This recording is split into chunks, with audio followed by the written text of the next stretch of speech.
people. Today's Monday. Um, I can't say it on YouTube because I can get my YouTube channel deplatformed, and taken off the World Wide Web.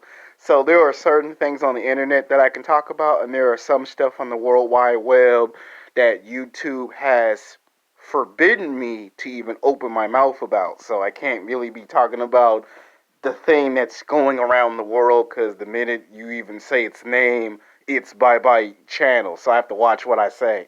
They gave me a notice last week that certain stuff I say is inappropriate. They don't like it. So this is going to be for sports. They don't have a problem with my sports channel. It's my sexual content and sex and dating that they don't have an issue with the sex and content. It's the way I sometimes name the titles and the way that some people view my videos is why I got the notice.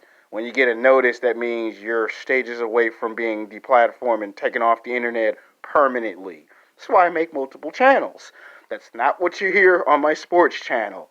Today's episode of What If Boxing. Now, I was trying to say Oscar De La Hoya's name with a lot of passion, but my camera's fucked up. And when this all deal is over with, I am going to get me a brand new camera. Probably update and upgrade the cell phone.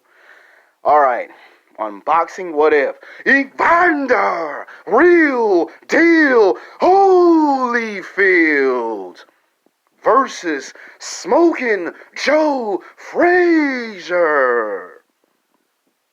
Gotta say it with some emotion in this bitch. Now, this is going to be two fighters from two different generations. Two fighters from two different eras. Both fighters are heavyweights. Both fighters have won multiple championships. Both fighters have fought some of the best fighters of their era.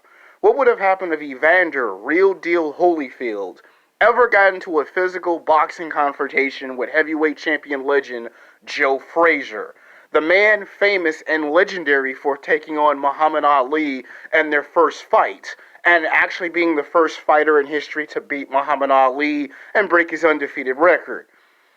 These are two fighters who have never been compared to each other before, but on this show, they're going to be compared. And yes, I do a very good imitation of that guy who used to do the top 5 reasons. Yeah, I like to imitate him because he's so professional.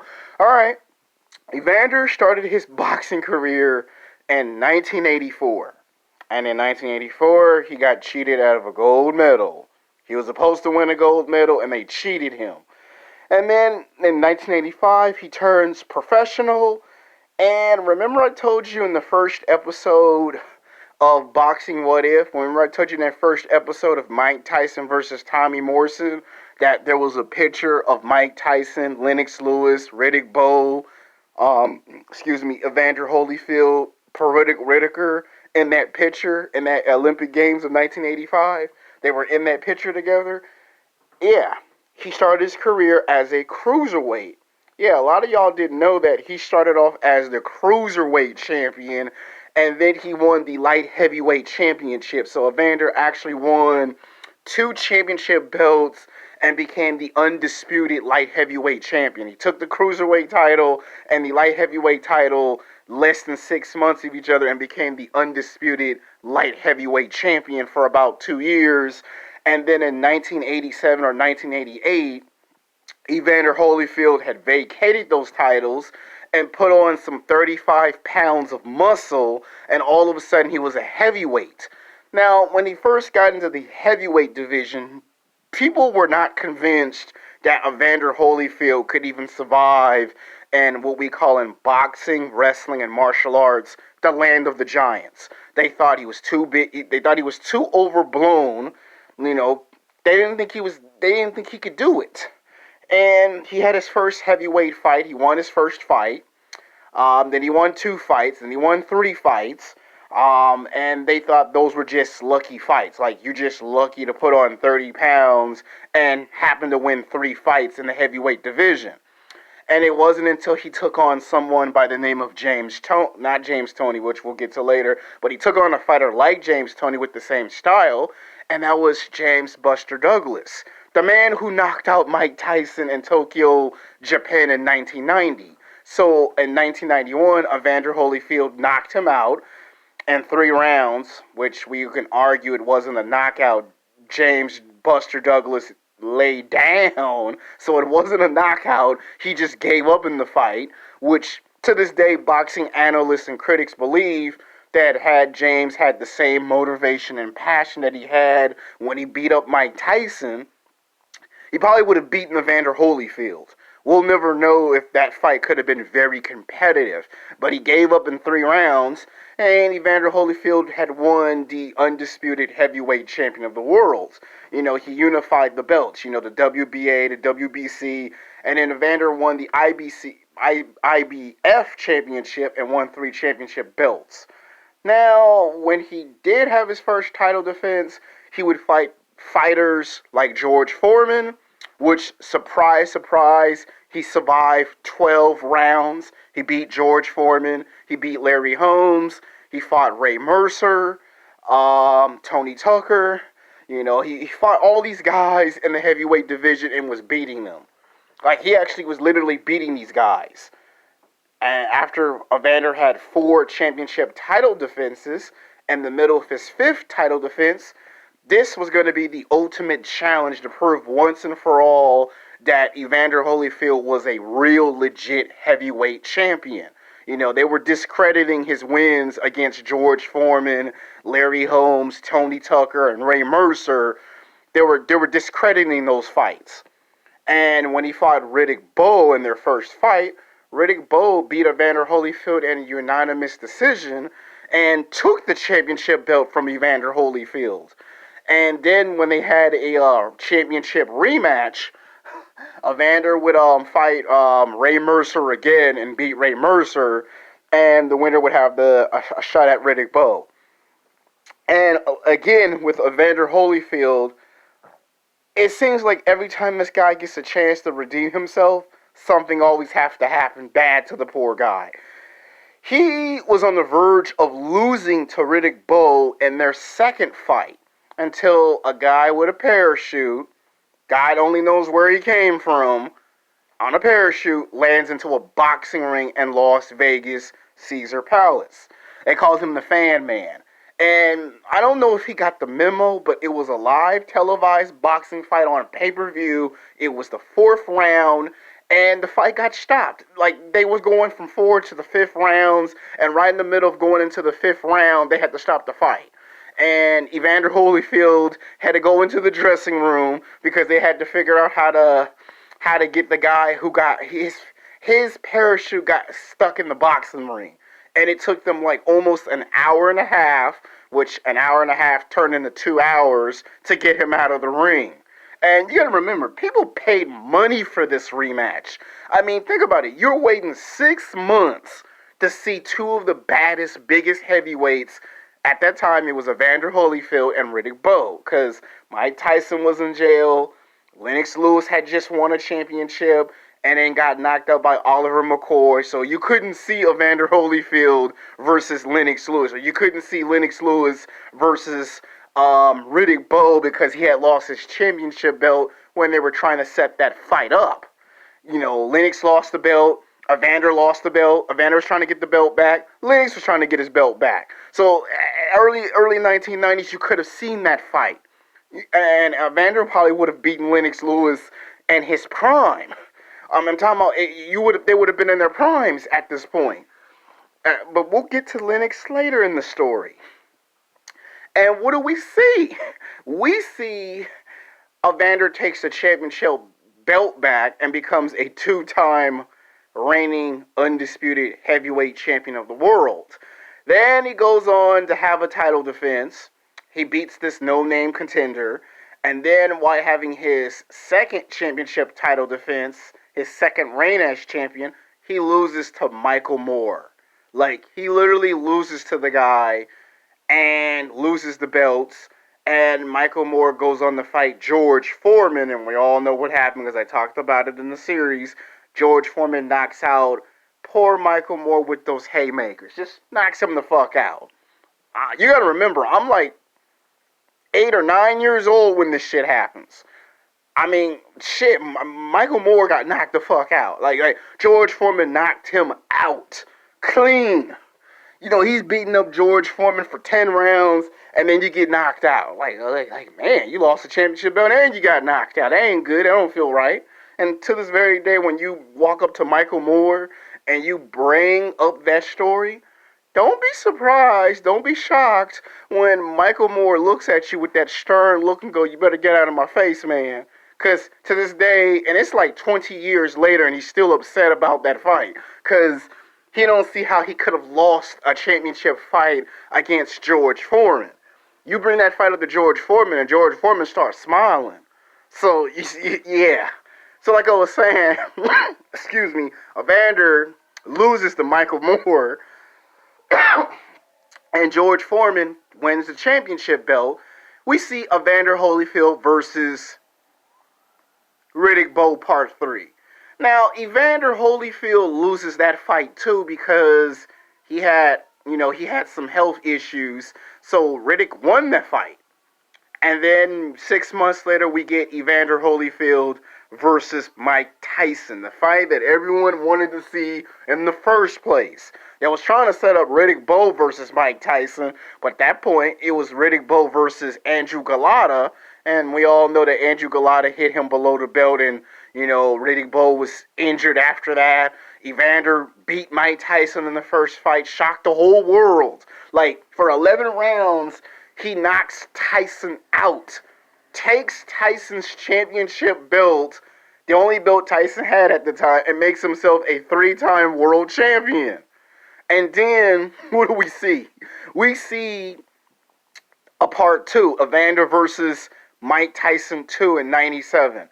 And he is putting a whooping on Tyson in 3 rounds. Tyson is trying all he can, and it ain't working, so he bites Evander's first ear. Then he bites his second ear, and I'm like, what the hell? Is this boxing, or is this Jurassic Park? Like, I thought I was watching boxing. Why am I watching Jurassic Park? I mean, every time Evander throws a punch, Tyson bites an ear. I'm like, what the hell? Like, oh, no, this ain't staged. This is real.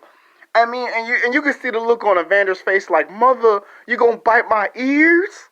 And Tyson like, yeah, I want to win the fight. I'm like, oh, no, Tyson, you can't do this. And then we get to 98, and Lennox Lewis is now in his prime. Lennox has knocked out so many people in the heavyweight division that Evander Holyfield beats another person, and what happens? Evander Holyfield becomes champion for the 4th time. Yeah, he becomes a 4-time heavyweight champion in boxing. And what do we see? A fight between him and Lennox Lewis. Surprisingly, he was getting whooped in the fight, but they decided to let the fight end on a technicality, meaning there was a draw, which Lennox Lewis was pissed. Like, what? I had the fight won. How dare you let this fight end in a tie? Then we have a rematch. Lennox Lewis versus Evander Holyfield Part 2. And Evander did better in the second fight than he did in the first fight.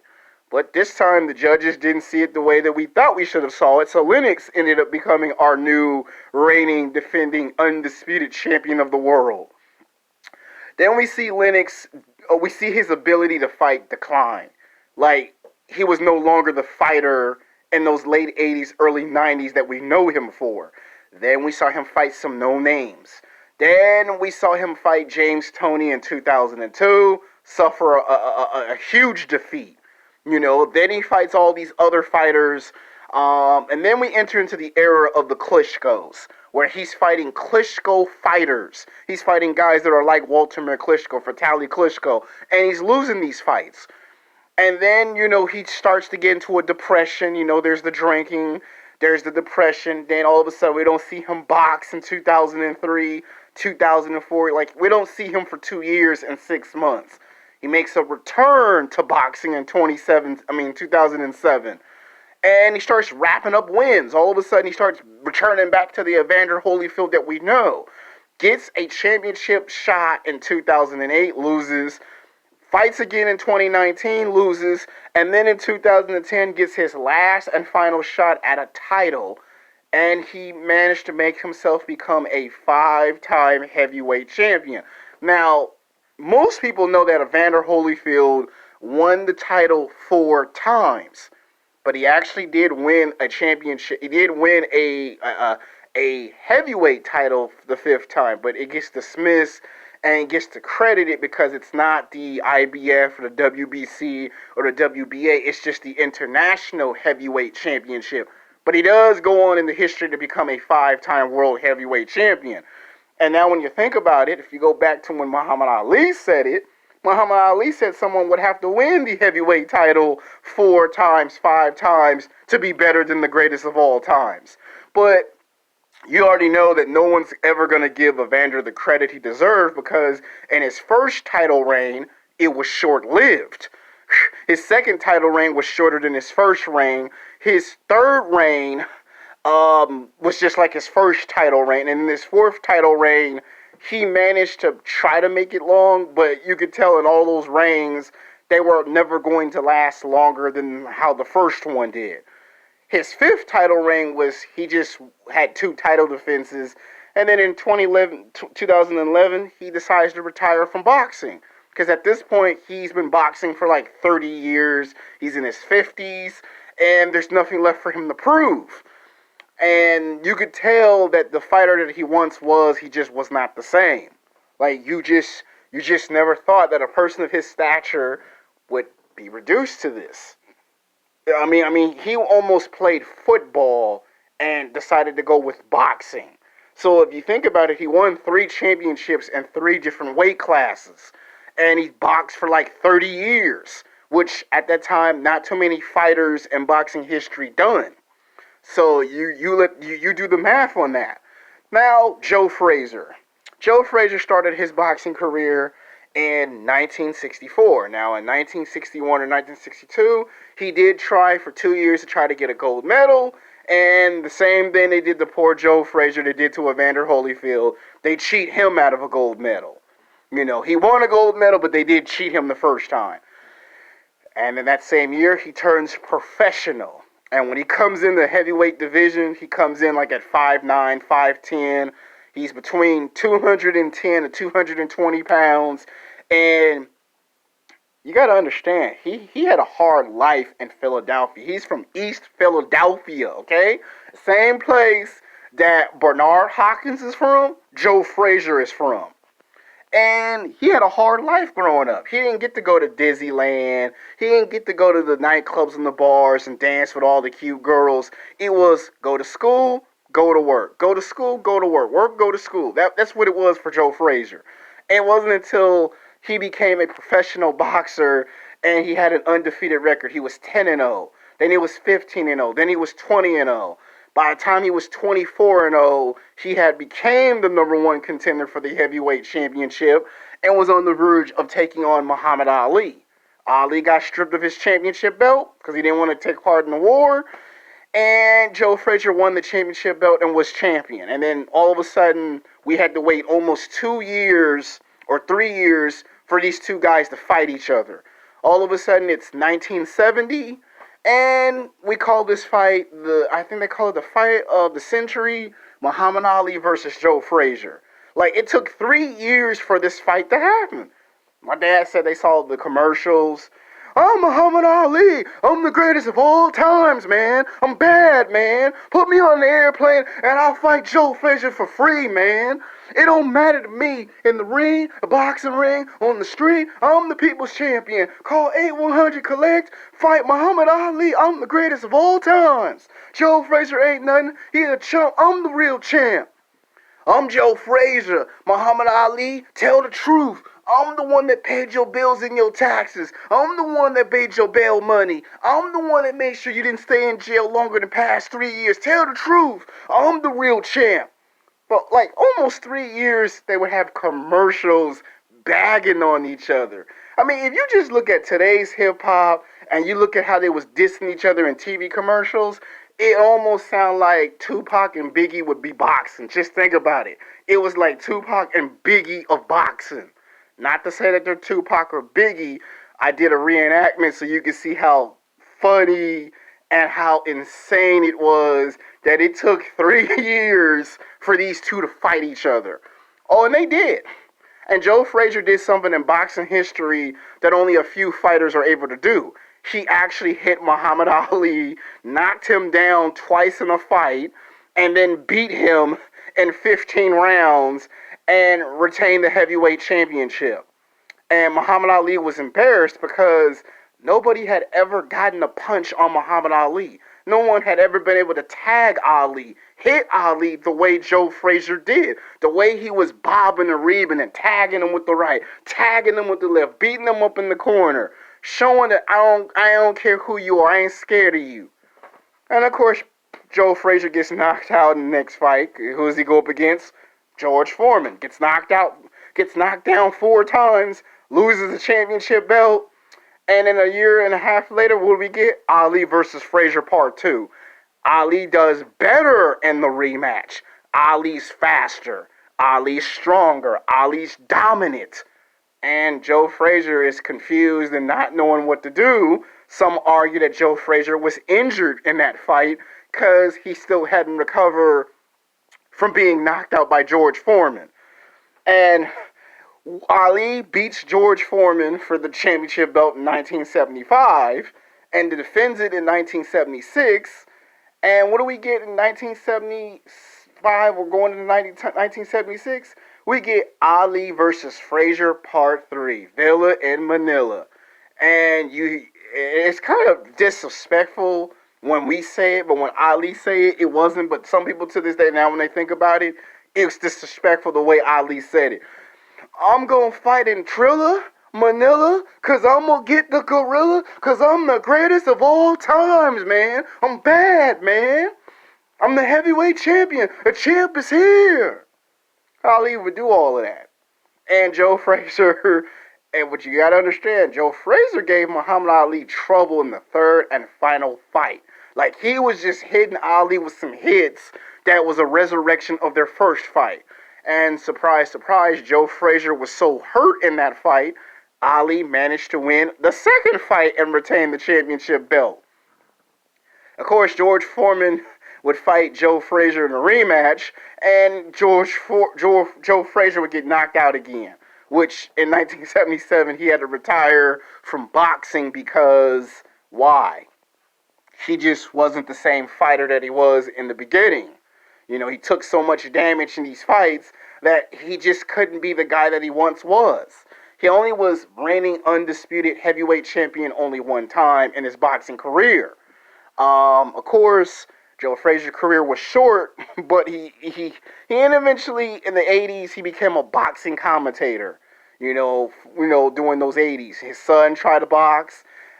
He had a bodyguard who popped up in WrestleMania 1 and 2 named Mr. T, who eventually would get trained by Joe Frazier when they did a movie called Rocky 3. And he eventually popped up in the Rocky movie as himself.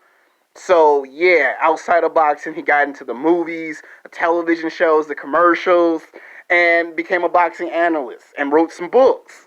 And every now and then they would show those old school commercials of Ali and Frazier arguing back and forth. And when you fast forward to like 40 years later, he talks about how some of that was stupid and silly for the both of them to have to do that. Which, unfortunately, he would pass away in the later 2000s at 67. You know, a lot of people were heartbroken he passed. You know, and unfortunately we lost Muhammad Ali like 3 years ago. So 2 of the greatest boxing legends are no longer here with us. And the only person that can tell that story better than me, 10 times better than me, is my dad and George Foreman. They were there in that time period, and they're still here. So, alright, in their primes, who would have won a fight? Evander Holyfield or Joe Frazier? Now, if we're talking about in their prime, I would say the first fight, Joe Frazier would probably win the first fight the same way he beat Muhammad Ali. Evander would probably be in the same situation that he was before. Evander would probably win the rematch in great, devastating fashion.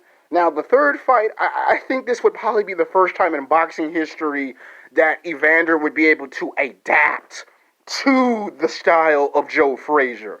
And Evander would probably beat Joe Frazier the same way he beat Mike Tyson.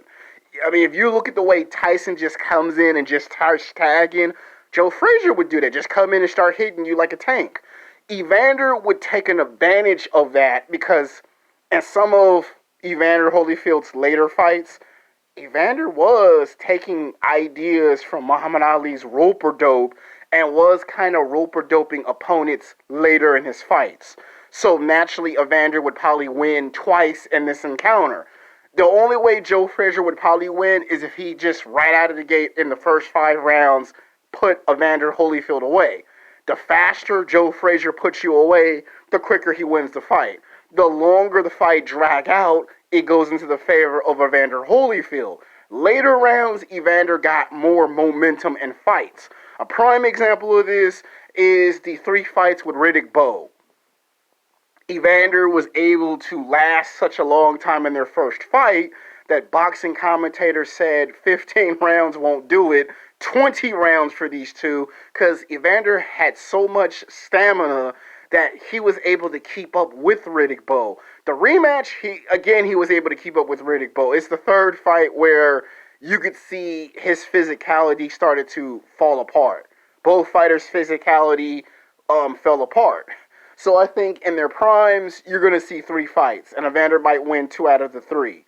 If Joe Frazier could win 2 out of the 3, it would be in the early rounds and not let the fight drag out because naturally Evander is bigger and heavier. Joe Frazier is like a tank who just keeps leaning forward and keeps hitting and keep hitting. And Evander can take so many hits and still keep hitting back. So it would be kind of like, in a way, it would be like Ali versus Frazier all over again, but the difference is Evander will be able to recognize the style that Frazier's using, and this would cause some problems. Frazier might still get a knockout punch in their first fight, like he did Ali, but in a rematch, Evander would be able to put Joe Frazier away. And Evander's good at fighting boxers with styles similar to this. Another way of looking at this is when he fought George Foreman. He was able to do what other fighters could not. Take on George Foreman without actually getting knocked out. And watch out for the knockout punch. So overall, the winner is probably going to end up being Evander Holyfield. Some of you might disagree. Some of you might thumbs down the video. Some of you might say I threw out inaccurate information. I may have, I may not. That's what the comment section is for, to voice your opinion. After all, it's just my opinion. Sometimes I'm right, sometimes I'm wrong. If you don't like it, it's okay. Some videos are good, some videos are not good. Next time on Boxing What If, the Executioner, Bernard Hawkins versus Marvelous Marvin Hagler. Next time on Boxing What If.